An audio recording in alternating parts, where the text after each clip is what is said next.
Hey,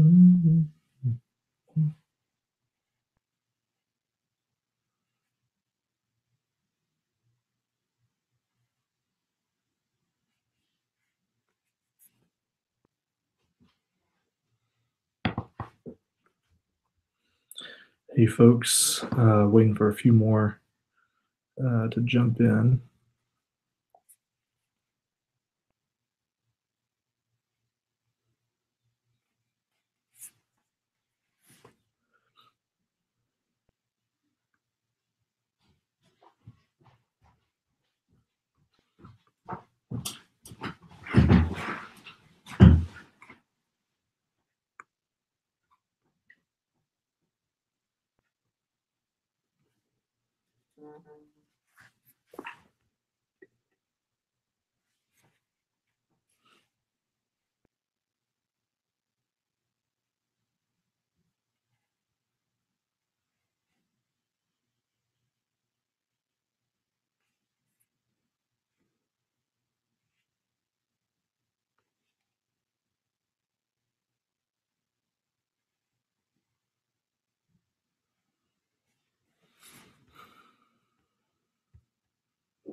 Well,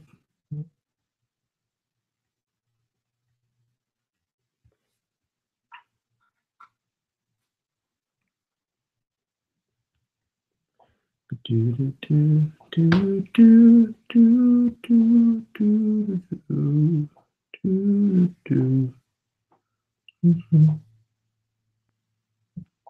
What a noise!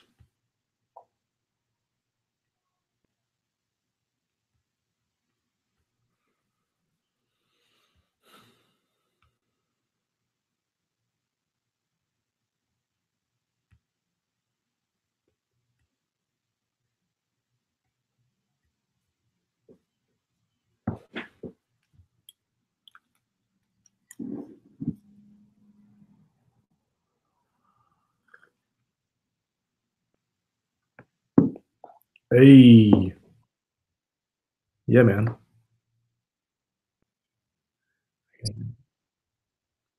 Right now it is, yeah. Well, me too.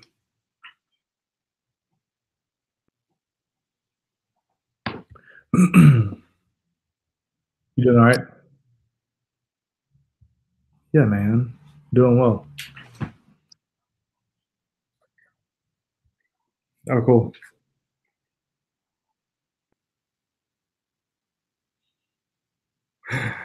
I think Martha got them, but she was muted. But it was I worked too hard and I cared too much.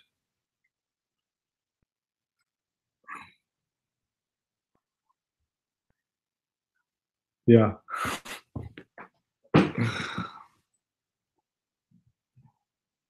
Yeah.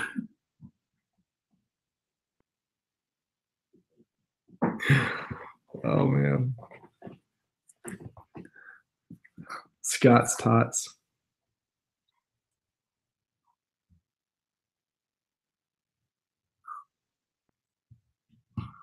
Hey, Mr. Scott, what you gonna do? What you gonna do? Make our dreams come true.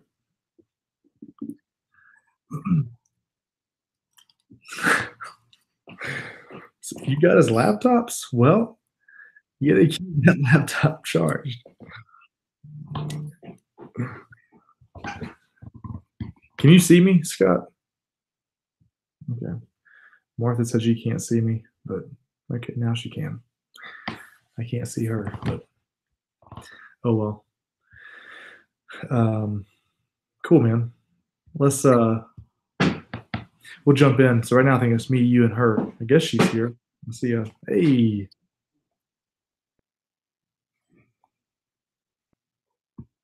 No, she doesn't want to talk to us. She's too good for us, bro. Shannon's here too, in person. Yeah. I don't let her on the camera though. Made me look bad. I should have worn a different color shirt so my beard would stand out more, but oh well. Make Chris Duncan jealous. Anyway, do it. Yeah. Yeah. Sorry, Chris. Let me pray for us, and then we'll jump in. Father, thank you for your grace. We are sinners who are so undeserving of any sort of mercy, of your life, of your faithfulness, of your righteousness, yet you bestow it upon us so freely. We thank you for your word and for your family. We thank you for the chance to get together and discuss these things. I pray that your spirit would illuminate it even to our hearts and to our minds and to our lives this evening. Thank you for technology and Google and YouTube and the internet. This is cool and fun. Good name we pray. Amen.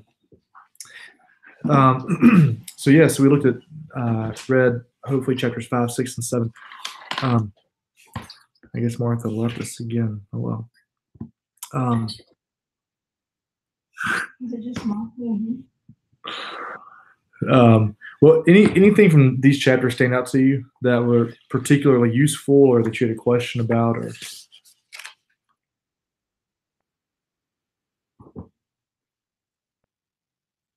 Yeah.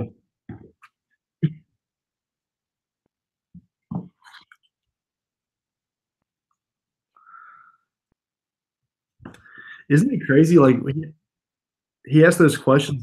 He asked those questions about like how many steps are on your way to work, or all those kinds of different things, and it does make you think, like, I'm not as observant as I think I am.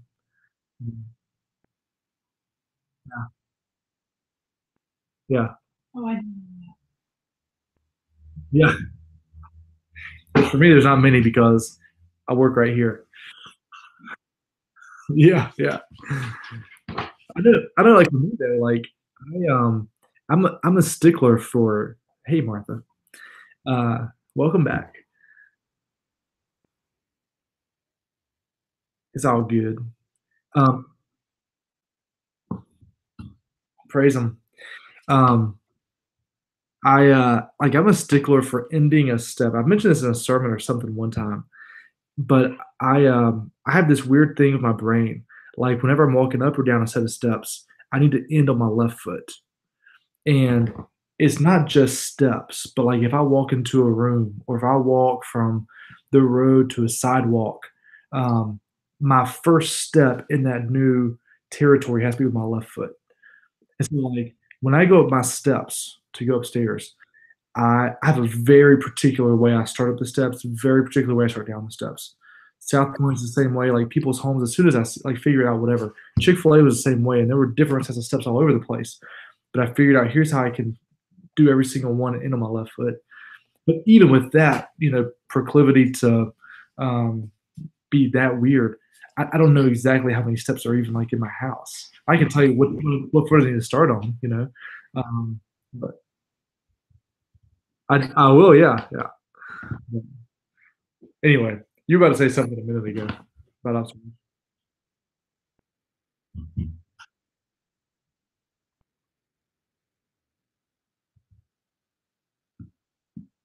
Mhm. Yeah, yeah. No, that's true, man. That's I mean, that happens in my DNA group sometimes. You know, we're going through Hebrews right now, and I'm just like, bro, I didn't I mean, it could be for better or for worse, you know, like I didn't see that in the passage. But and I think too, just on a side note, I think it's helpful for us to ask that question, where do we see that in the passage? Because sometimes we can have wrong assumptions about what we're seeing in the passage, you know. So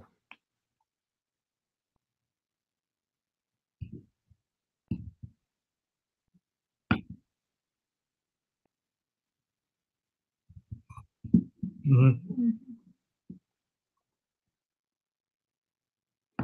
Yeah, so anything else on Martha? We were just talking about any observations we made from chapters 5, 6, or 7, anything that really stuck with us, or questions that we had about something that he wrote.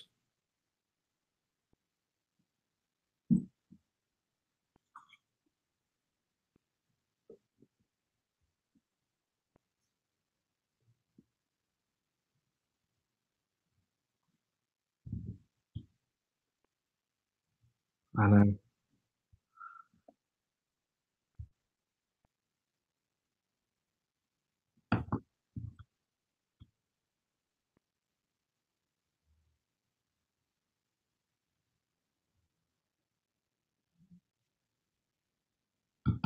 Hmm.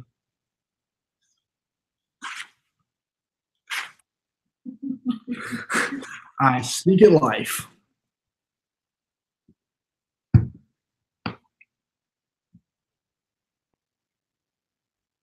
Yeah, you'll be able to write your own book.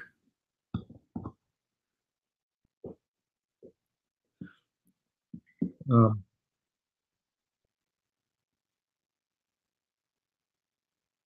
mhm.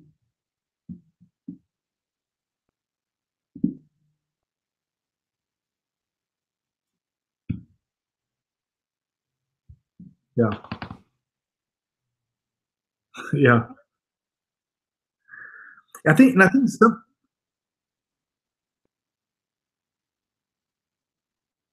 Yeah,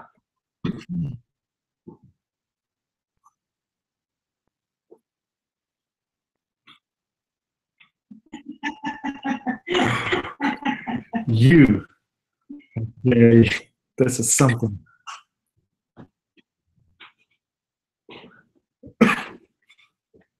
Yeah. Anything else from those chapters?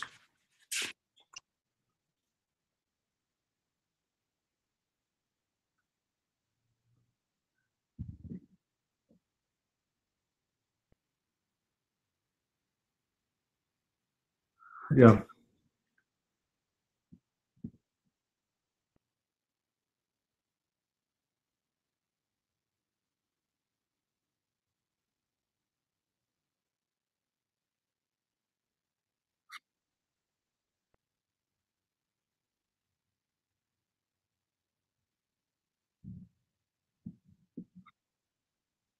See, me and Shannon are still old enough. We wrote letters. Just kidding.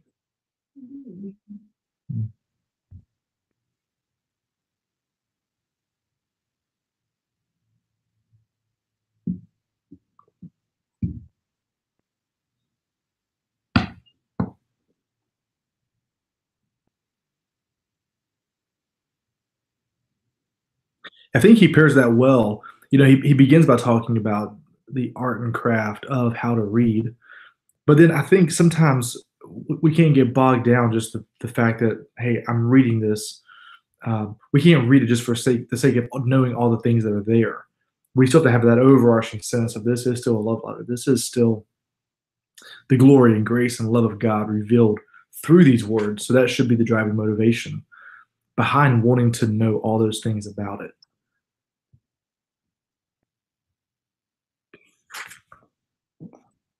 Yeah, I read a book a couple weeks ago um, by by I think his name was David Gordon, but it was called Why Johnny Can't Preach, and it was for a preaching class. But he basically blamed the fact that he said that he said 70% of preachers today cannot even preach a mediocre sermon. And now I don't know how you verify that. That was in the page 3 of the book. Um, he was like a cranky old man. He was basically like, I'm writing this book because I got stage 4 cancer and I'm about to die. So this is my treatise against all you preachers. That was the introduction. but but what he went on to say, and I agree with the 70% being able to not preach a very not even a mediocre sermon. Because you think about just there are a lot of bad preachers. There are people who can inform well, but anyway, he said there's only 5 chapters in this book. So chapter 2, which was it was basically we don't know how to read, and we can look at words on a page, and by and large, we read books that we're going to be preaching from and about. We'll read commentaries, which are basically just trying to steal notes for our sermons, but we don't actually understand the process of reading poetry, fiction, other types of narrative. And I'm like, I don't. I mean, I read. I mean, all the only thing that's on my shelf are theology books. Like that's it. And so I was really convicted of that. The second thing he said, we don't know how to write, and so we don't understand the ability to communicate, especially now. His book, several years old, but especially now, most of our communication is through text. And so even sitting at a table with people, you're not face to face interacting with them. And so you don't know how to read their facial expressions. We're observers of entertainment, and then we simply communicate through text. And so I think that's part of the reason. I'm not saying that's a good excuse, but I think that's most people in our culture. We don't know how to read. So maybe we can do a book club, and we can go through these other books. We can go through Mortimer's book on how to read a book. Really good book, by the way. Yeah, yeah, amazing book. I recommend that book all the time to people. Um, like tonight, I was talking to somebody, and I said, hey, I read this book this morning. It was on our bookshelf at the bookstore at South Point. So during Collide, right before Collide, I told the Keller twins, they were sitting there, and I said, hey, you're a history major, an English major.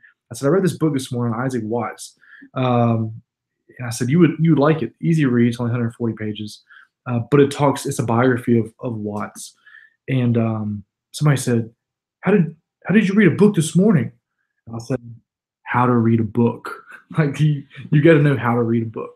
I mean, I feel hopeful with that, but I think some people are smarter than others. I don't think I'll ever be like that. And that's true. I think intelligence, I mean, it factors into it. And people have different strengths and weaknesses. But at the same time, I think everybody can get better at it. Yes, I agree. There are I tips better, and tricks. But when he said read Ephesians in 30 minutes, and like that was the long part, I'm like, it would take me hours to read that.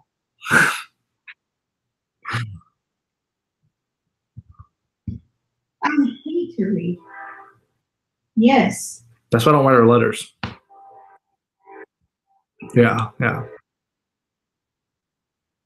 But I seriously think I have a learning disability because I do not understand. I don't understand symbolism, allegory. I cannot, I'm very concrete. I mean, I can understand the steps to do something, but I cannot understand that. Say it again. She says it's case of Oh, genetics. yeah, I know it is, for sure. Yeah, sorry, baby. I gotta turn my fan up. It is.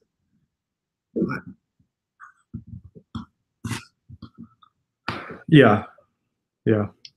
I do think it helps. With that resource, I think it'd be helpful for anybody. I have always been naturally a fast reader, but it helped me figure out not just how to read faster, but how to comprehend more.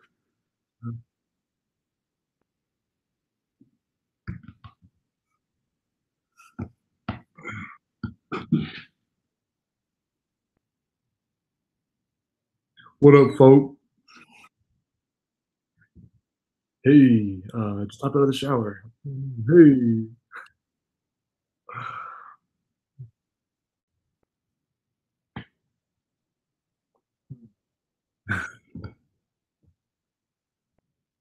Good. Okay, so here's what was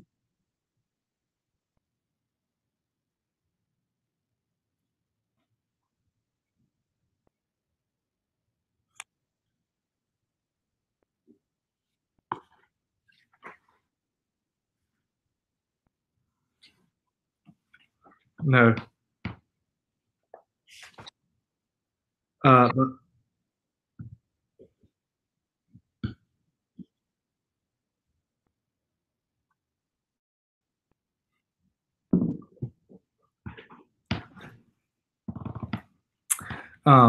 what were you about to say, Scott?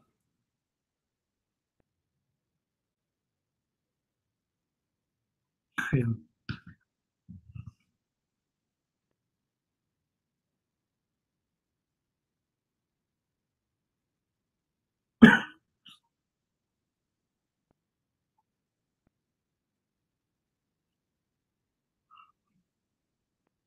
Yeah. Yeah. And I remember, at our house for dinner a few months ago. She was like, "Hey, can you recommend any resources?" I was like, "Yeah, here's this book, but it's kind of long. It's like 250 pages." She was like, "Okay, cool. I'll finish that this weekend." And I was like, "Okay, then here it is." If she ordered on Amazon, she probably, had it delivered overnight and read it the next morning for breakfast. So, um, no,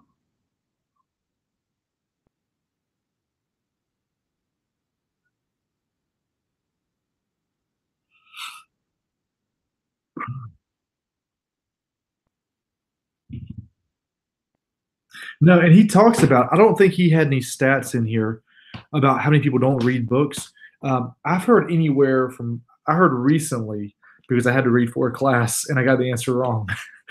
um, but I heard recently um, that people who graduate who are out of high school either drop out or graduate. Once you graduate high school, 45% of people don't read a book the rest of their lives.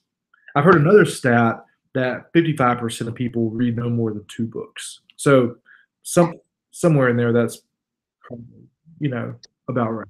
So half of the people in America um, don't don't read. Um, yeah. So anyway, let's do this. Unless y'all do you have any other questions or comments about those three chapters? Cool. Yeah, they were really straightforward, but I did like, and that's another reason. That's why I told you, Scott. I love this book because of that. Because he walks through like that, and it's like somebody is sitting there showing you how to do this. Which, by the way, Piper does that. He's got a like a series. I can't think what it's called. Um, where he actually goes through verses and passages like that. Um, and he'll circle words and go back and point here and all these different kinds of things. So um, here's first let's turn to I have a couple of verses for exercise that I would like us to walk through together just to practice some of this and some points to make.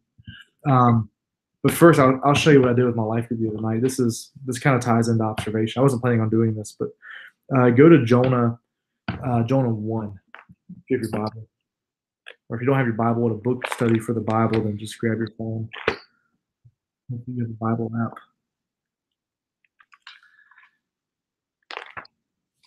Better hurry.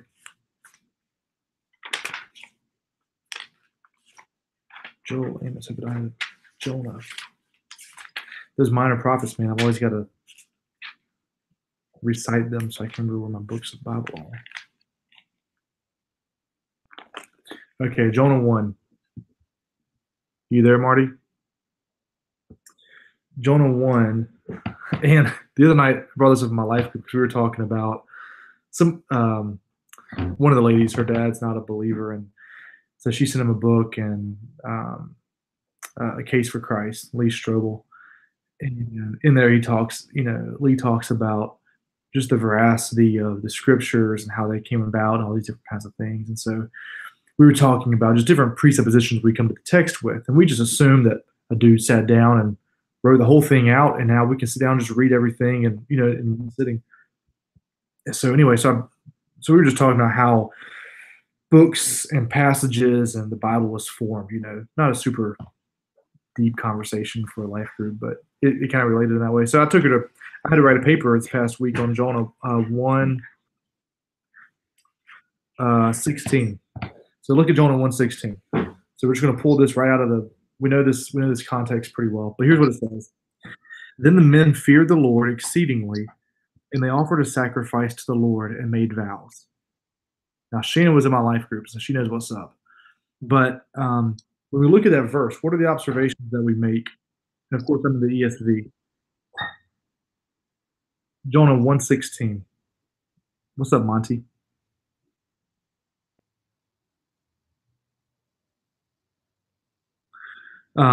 Jonah 1:16. What are the observations we see there? Then the men feared the Lord exceedingly, and they offered a sacrifice to the Lord and made vows. Just what do we see happening?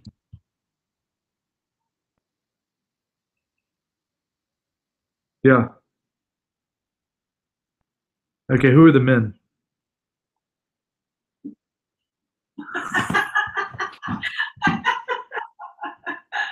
Yeah. Yeah, you right. So at this point they've tossed Jonah over. Yeah, yeah. So do we think those are Christian men or no? Because right here they're fearing the Lord, and we know that Lord, when it's in all caps, means Yahweh.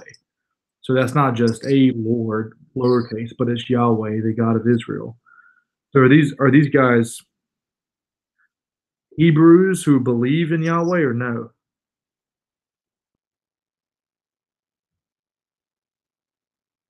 Well, let's look back at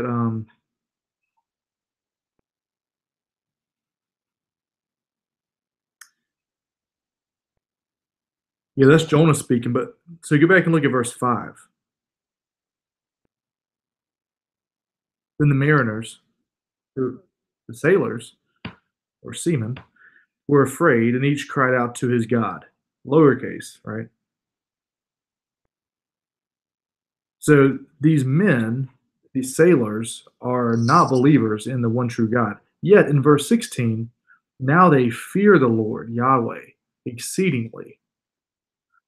Okay, so then what else happens? What are the options? And I'm kind of flying. I mean, I know we could sit here and parse these things apart, or I could let you, dig for these answers. But what else? What else do we see in this passage, in the second half of that sentence?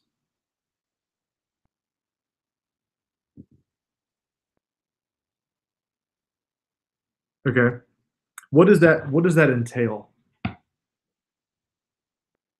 Like when you think these men, they're fearing the Lord exceedingly, they offer a sacrifice, the Lord made vows.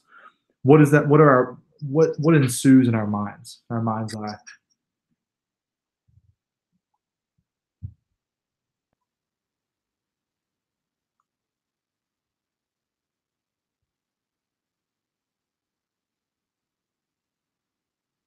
Yeah. Okay.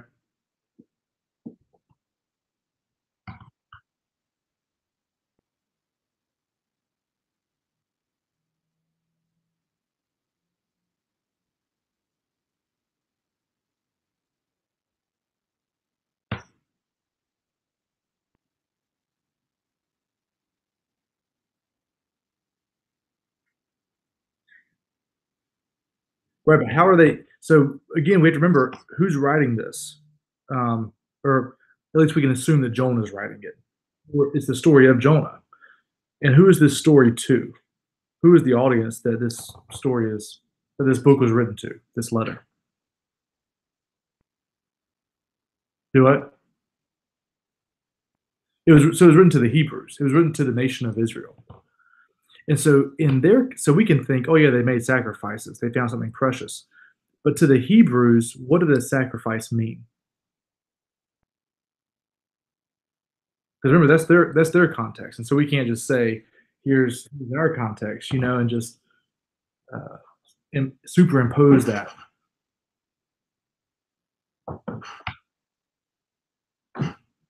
So by definition, a Hebrew sacrifice would be a bull on an altar in Jerusalem.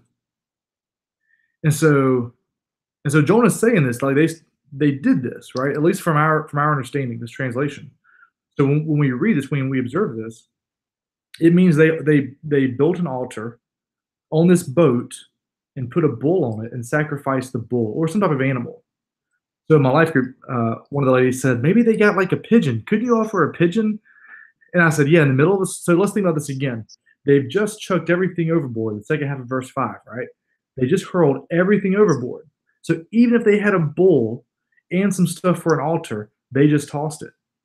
And then let's just say they kept some stuff for an altar, since these pagans, wanted to make an altar to Yahweh eventually.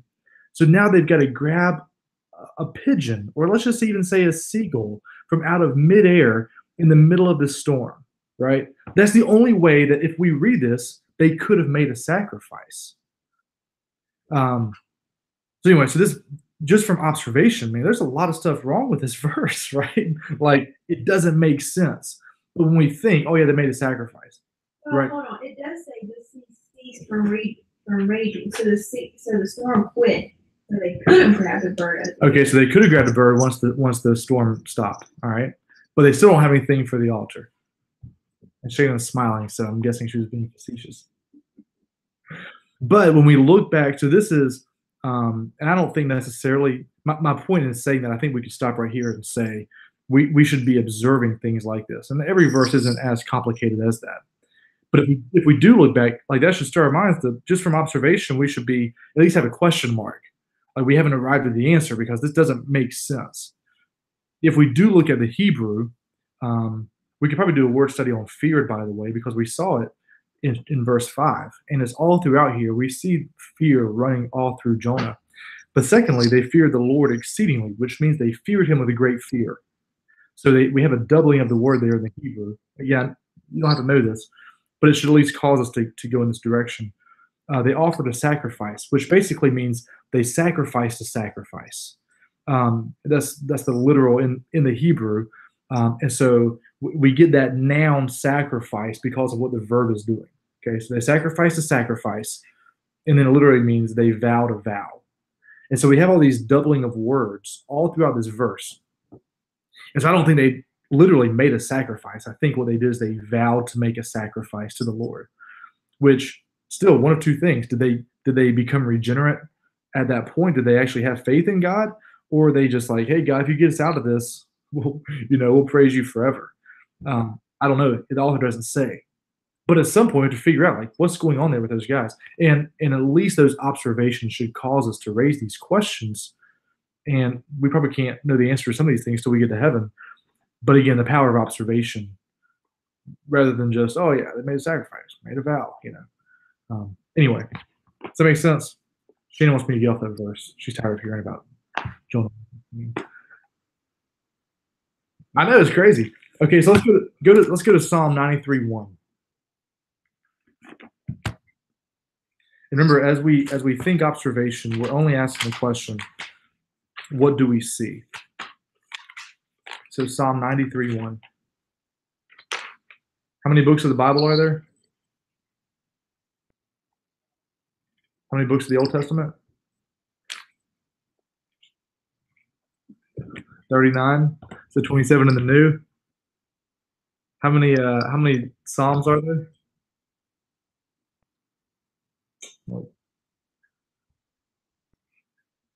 Whoa, big seminary man. Somebody got his money's worth. Let's just read Psalm 93:1 a couple times. It says this, and I'm in the Elect Standard Version. The Lord reigns. He is robed in majesty. The Lord is robed. He has put on strength as his belt. Yes, the world is established. It shall never be moved. Okay? One more time. The Lord reigns. He is robed in majesty. The Lord is robed.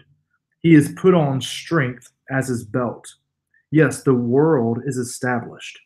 It shall never be moved. First, we see here, the The first question that I would ask um, is this passage, is this verse present tense, past tense, future tense? Like what's the verb tense of this verse? Present. Yeah.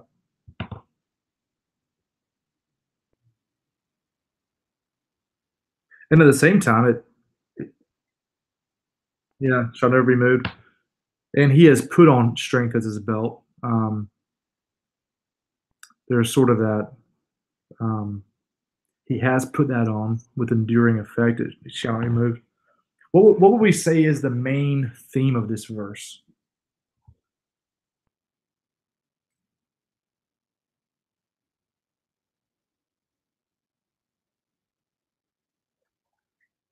Yeah. What does that mean? He's in. Shana just said he's in charge. Yeah. What else? Yeah. His might over everything.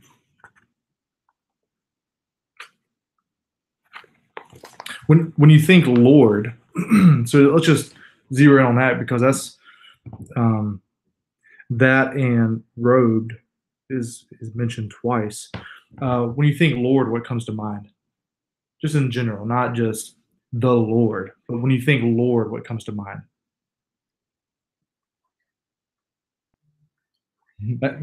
That's cool too. That's good. Like sovereign, he lords over. Sovereign, he's ruling and reigning. Yeah, yeah.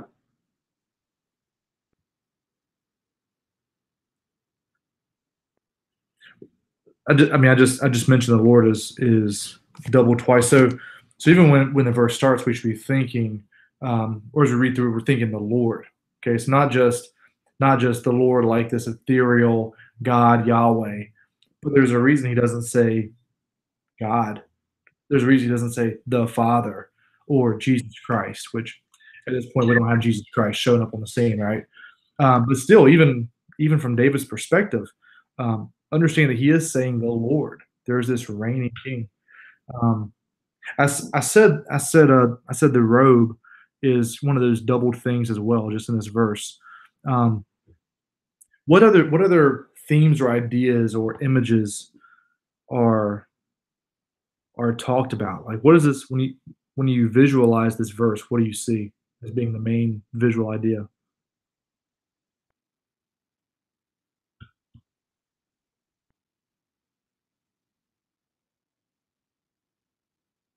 Yeah,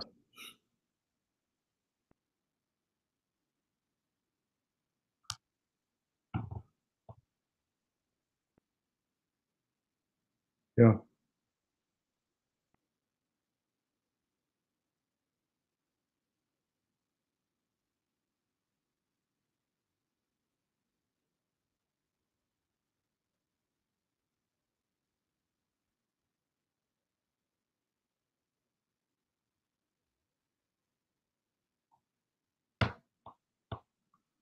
God's clothes.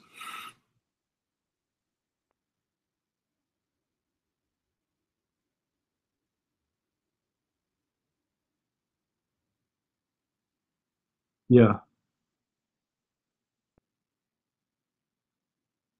What else does he? What else talks about clothing in this verse? Yeah, he puts on strength as his belt. That's kind of weird, right? Which makes me think, why couldn't David just say, uh, "The Lord reigns in majesty"? I mean, that's true, right? He could have said, uh, "The Lord reigns in majesty and strength." Um, yeah, but he doesn't. He wants to create that visual for us, and so as we read this, we can't just, "Oh yeah, majesty." Like our focus shouldn't just be majesty and strength. It should be he's covered in these things. Like these things, you see this of him. Like it's not just what he does, but it's his visual representation. This is who he is, right? What's the connection there between majesty and strength?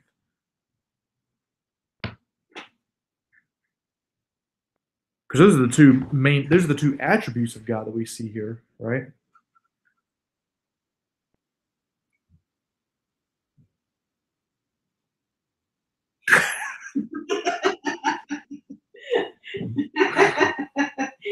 That'll preach.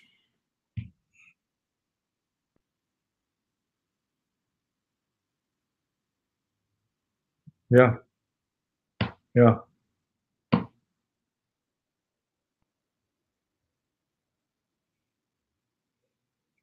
Um, yeah, I mean, I'm observing this with you. Yeah. I don't have answers. I know. No, I think I do. I mean, you think about so his strength is what holds his majesty together.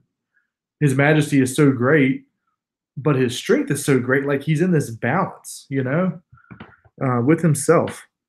So he's under control while he's in control.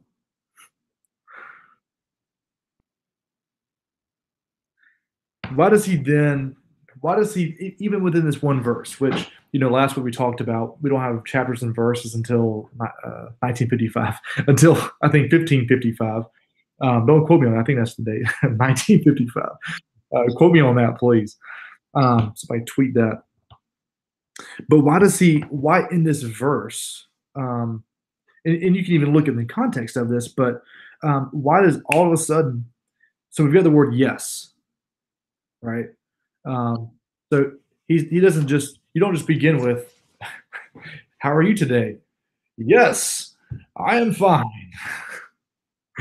That's just strange. I mean, yes is an answer to a question, but there's no question, or at least it's an affirmation of something. Um, um, Shannon, let's go to Moe's for lunch. Yes, let us go. Like there's that confirmation, that affirmation of that. So when he says yes, which the fact that it's there is strange anyway, why is then his response to his reigning in majesty and strength and being robed with a belt on, why is the response to that yes, the world is established?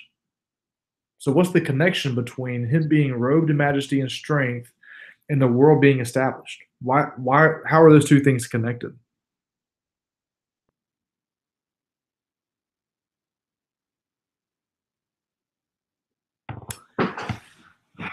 I, I guess kind of.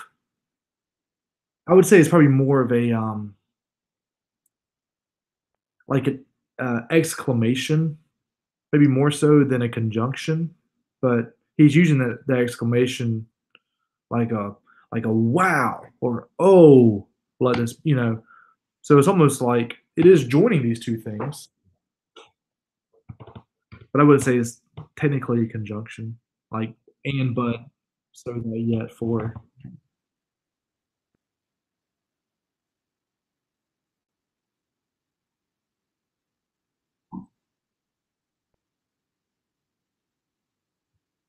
Yeah, yeah,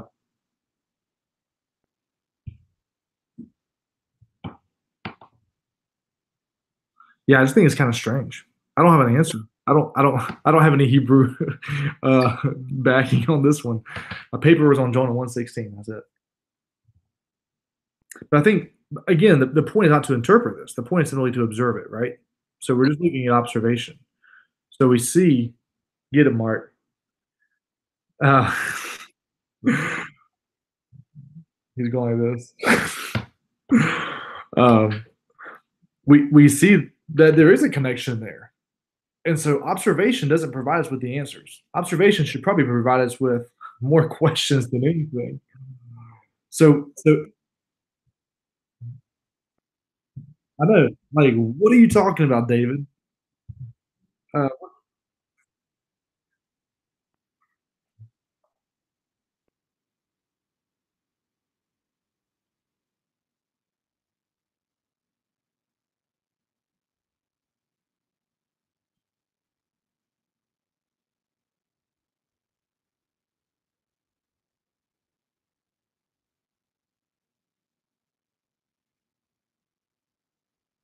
depends on your eschatological view on that.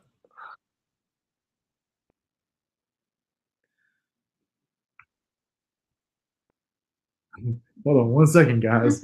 Here's why it's so obvious because I've got my phone.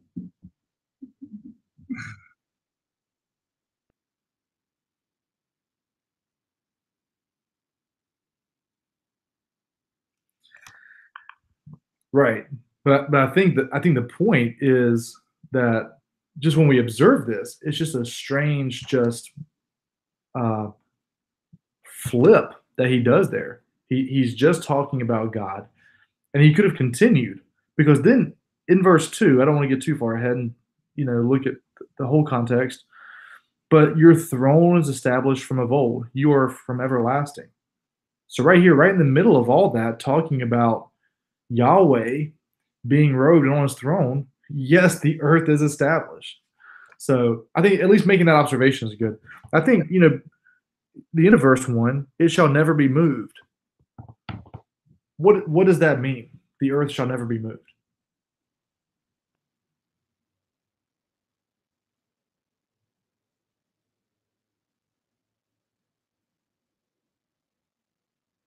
Is the earth moving right now?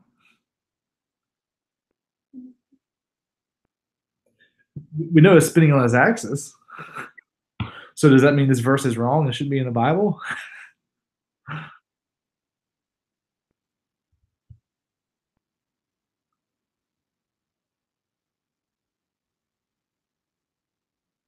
Yeah,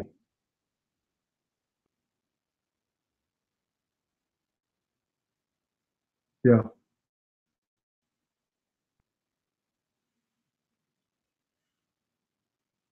Yes.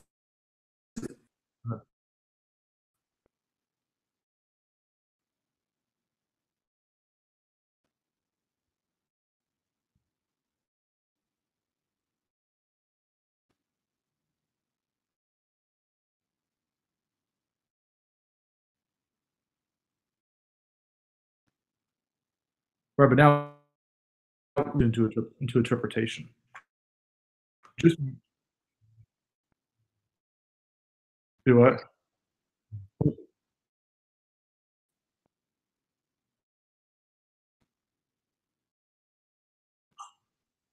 Right. So just from the passage.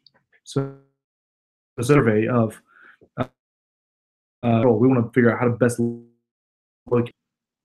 Not saying that the other ones are, but I think we should still shall never be moved. Just just from observation to deduce from that's not literally talking about our globe because we right uh, observation. I think something else to think about, even an observation. Is how does this verse make you feel? Your personal response to this, but interpreting the verse, like we should notice what are the emotions that are evoked reading this verse. Anybody want to think about that or share that? For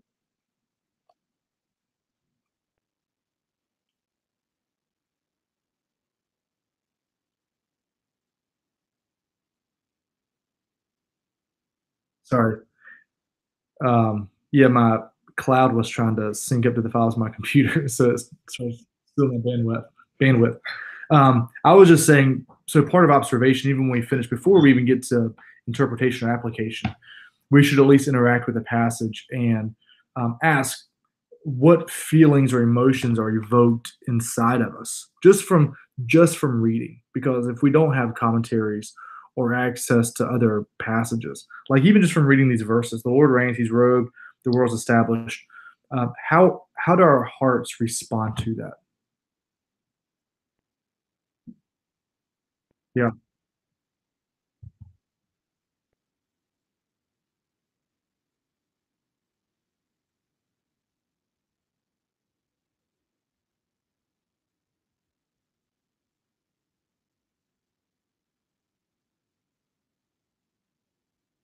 yeah, yeah.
Yeah. Um, I think that's good. Y'all like that? Is that good for y'all? Y'all like Psalm 93, 1? Let's look at one more. Let's do 1 John 3. We read the New Testament.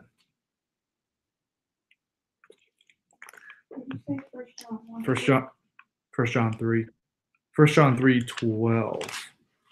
I can find 1 John because there's a bunch of them. Here we go.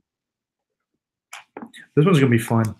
This is one of those verses I like 1 John.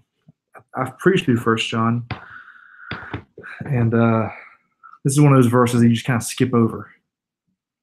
You're just like, yeah, I'll read it in my, when I introduce the chapter, but let's focus on the, next part of the chapter. 1 John 3:12.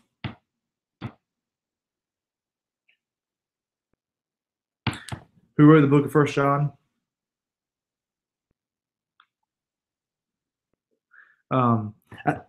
And I think, and obviously, I don't want to discredit the other parts of observation, which are looking at the author, the provenance, the audience. So who's writing? Where is he writing from? What's the situation? What's the date for when he's writing?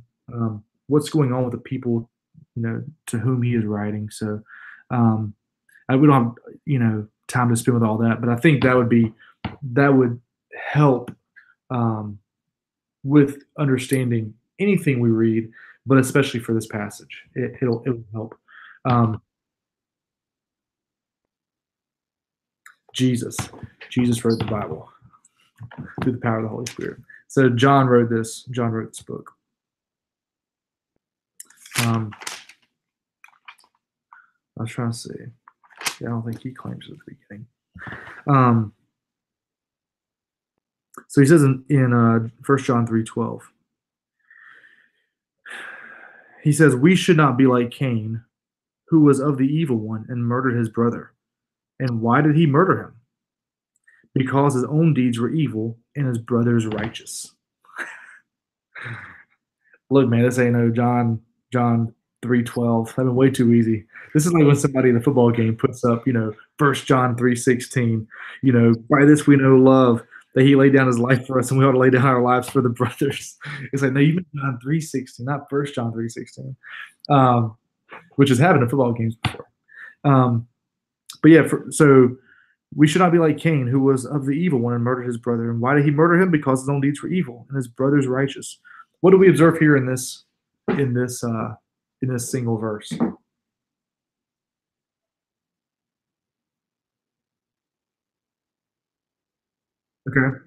Okay. So where's that? Where do we know that happened in the Bible? Genesis 4. So let's go there. What, babe?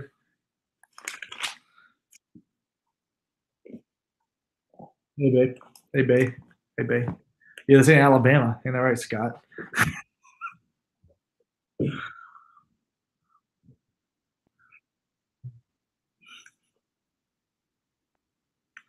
So Genesis 4 says, now Adam knew Eve, his wife, and she conceived and bore Cain, saying, I have gotten a man with the help of the Lord. That's funny.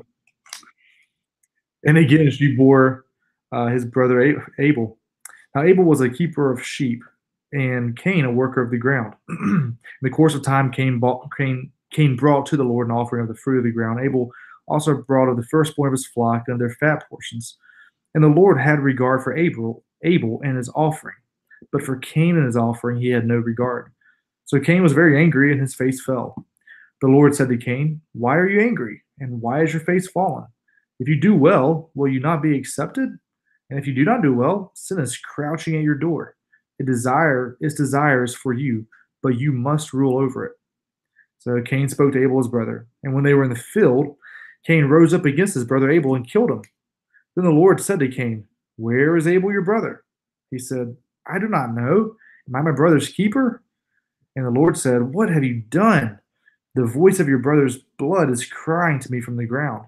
And now you are cursed from the ground, which has opened its mouth to receive your brother's blood from your hand.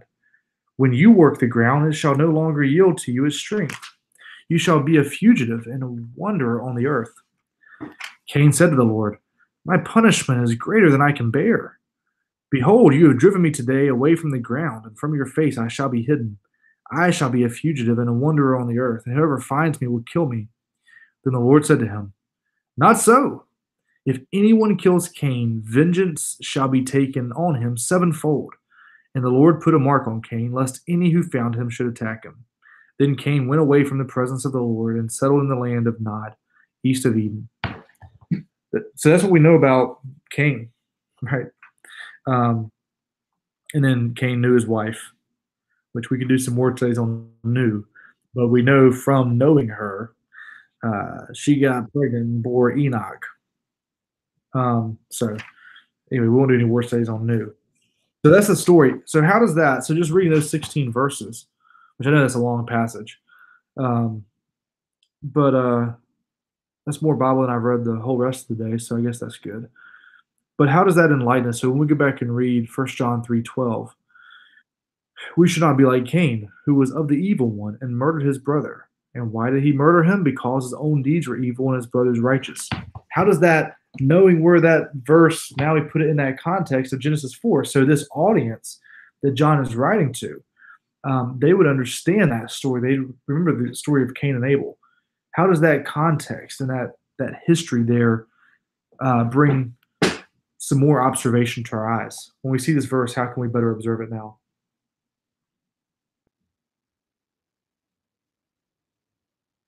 And I'm not looking for something like super deep, by the way.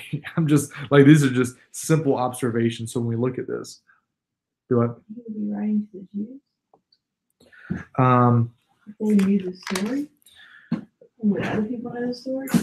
Other people would know the story as well.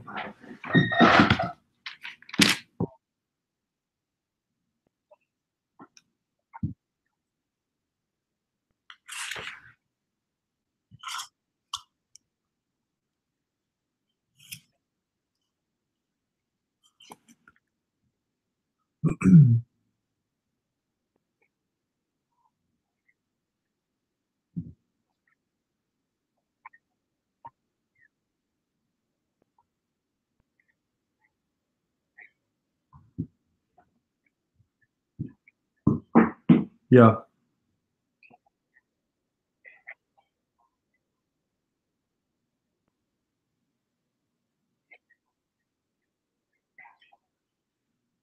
Yeah.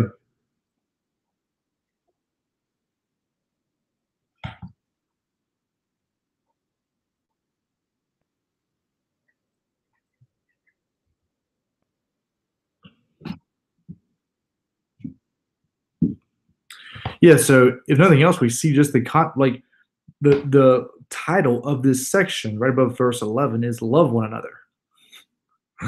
So the context of this verse, even in First John, he drops this verse about Cain and Abel, a brother killing, the other for the sake of making his point about loving each other, right? So yeah, so the context, we have this huge contrast.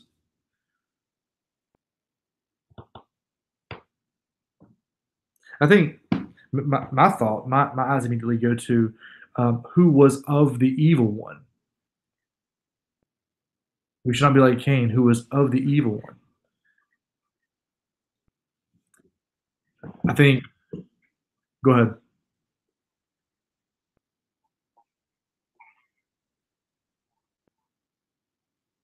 Yeah,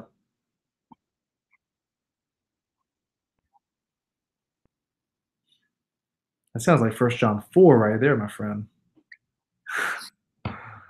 Um, yeah, and I think if you keep reading in verse 13, do not be surprised, brothers, that the world hates you. So we have this huge dichotomy being drawn here by John, saying here's one of hatred and murder, here's one of love, the church, the family, brothers worshiping God. God's pleased with this. He's obviously displeased with this. Um, but I think there's not just like this fine line we got to walk and try to um, love love each other and love the world and make everybody happy. So yeah,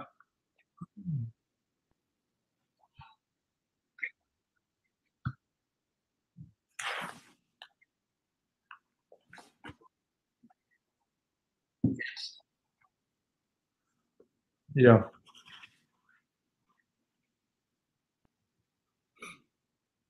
yeah. Then we read in verse 14. If you keep going down, we know that we have passed out of death into life because we love the brothers.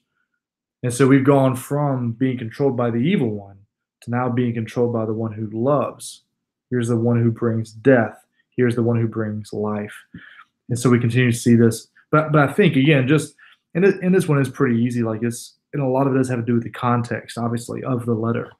But I think even in there, just the skill of observation is going to like the things that we just talked about. Even all these things from that passage were more um, ready for us when we read those 16 verses in Genesis 4, right? And so we can't just skim over those things. Oh, yeah, I know the story of Cain and Abel. Cain killed his brother Abel. But we need to go back there and look at here's God lovingly pleading with Cain even before he killed Abel and said, "Hey, do these things and you'll be pleasing in my sight." So, um,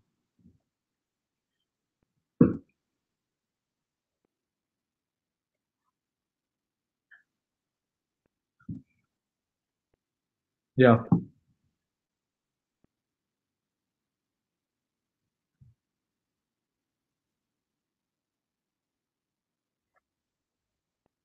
yeah,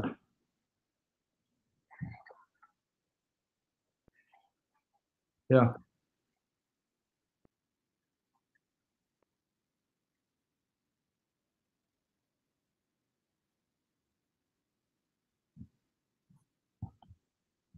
yeah,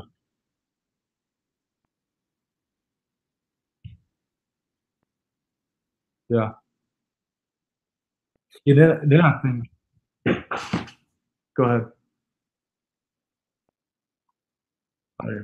Um, yeah, and I think even then, without doing like a whole in-depth study, I'm not saying we should just jump straight, interpretation, applicate. Like I know this is about observation, but even just from reading that, rereading Genesis 4, I'm thinking, man, um, how have I acted like Cain? How have I been treated like Abel? How is my heart spurred to emotion? How am I reacting to this passage? Just from the observation, just from reading it, because observing this is enough for the Holy Spirit to illuminate the meaning of this passage to our hearts and to our lives. Um, so anyway, here, well, I'm sorry for all of us other siblings that.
Yeah. Um, yeah. Let me. I know we've been on here for a little over an hour. Um, but yeah, I think yeah. To that point, there's there are these two options, from that, either we're loving or we're hating. Um, here are a few passages. If you want to write these down, I'm going to challenge y'all in a moment with these. Just um, I like to use BibleGateway.com. I think it's .com. Um,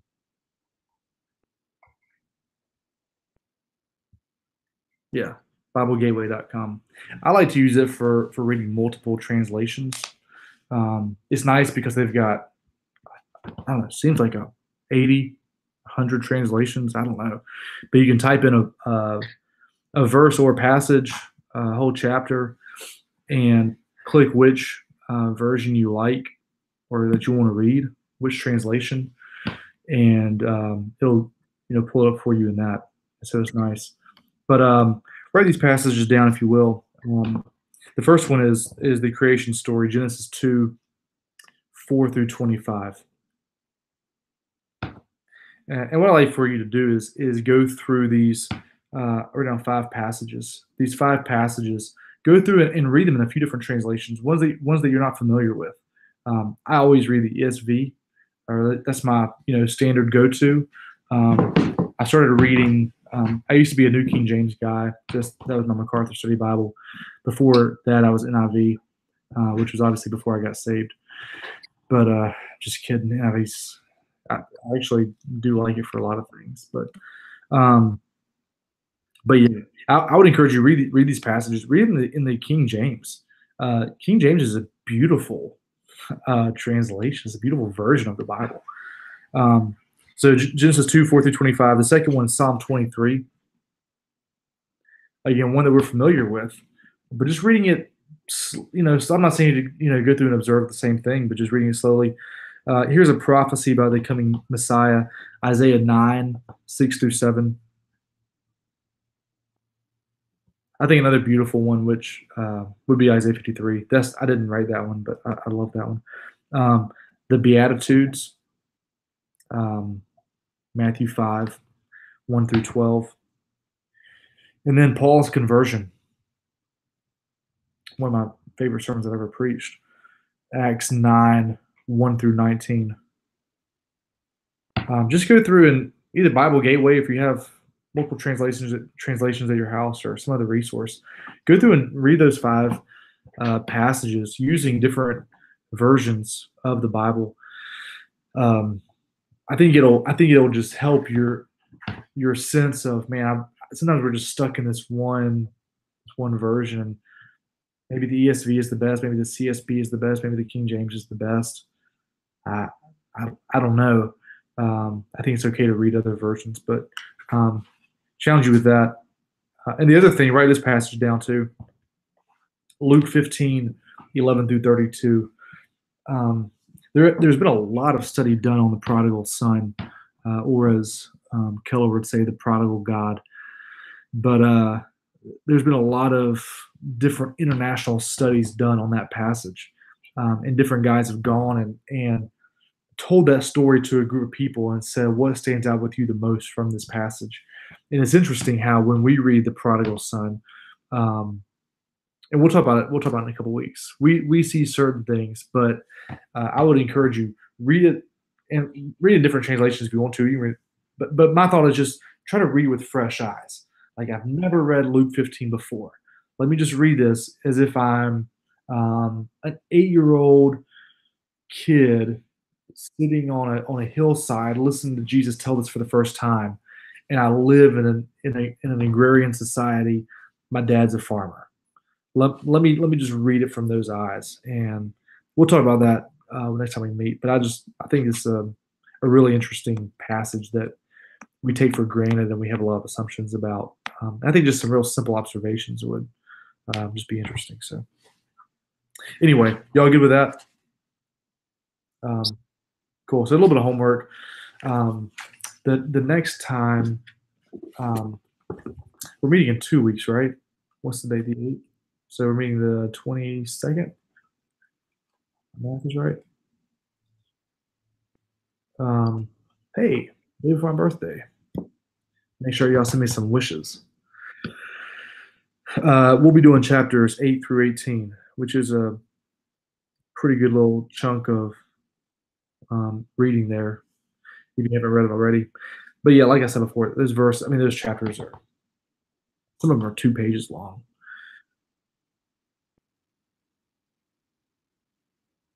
Yes, yeah, the whole section, 10 strategies to first-rate reading.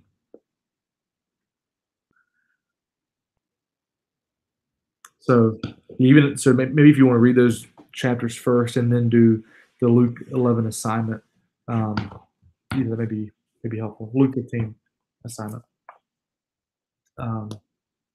So anyway, anybody else have any questions, thoughts, feedback, or? Oh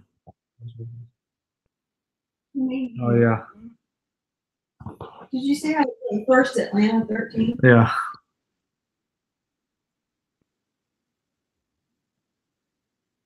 Okay. He hates that movie. I heard a history on that translation before. I forget what it was though. So I don't want to speak out of turn. But yeah. I mean, I think every version is applicable in some settings. I mean, yeah, it's not a no, it's not a which most translations are not word for word. You don't want the word for word translation. You will be able to read it. Um, yeah, yeah. Uh, well, that would be a paraphrase. So it's not technically a translation. Yeah, it'd probably be a paraphrase. But yeah, I mean, I think for some settings, you could go in and use that as your primary teaching and learning version of the Bible. I guess it was just for um, yeah, hillbillies. I was trying to think of a good, redneck. I guess is do what? I don't know. I mean, isn't there like a there's all kind of versions. What was there's like a Hawaiian version. There's a Word on the street. word on the street. Um, so yeah, but I mean, there's a lot. I mean, they slang things up, but people can understand it.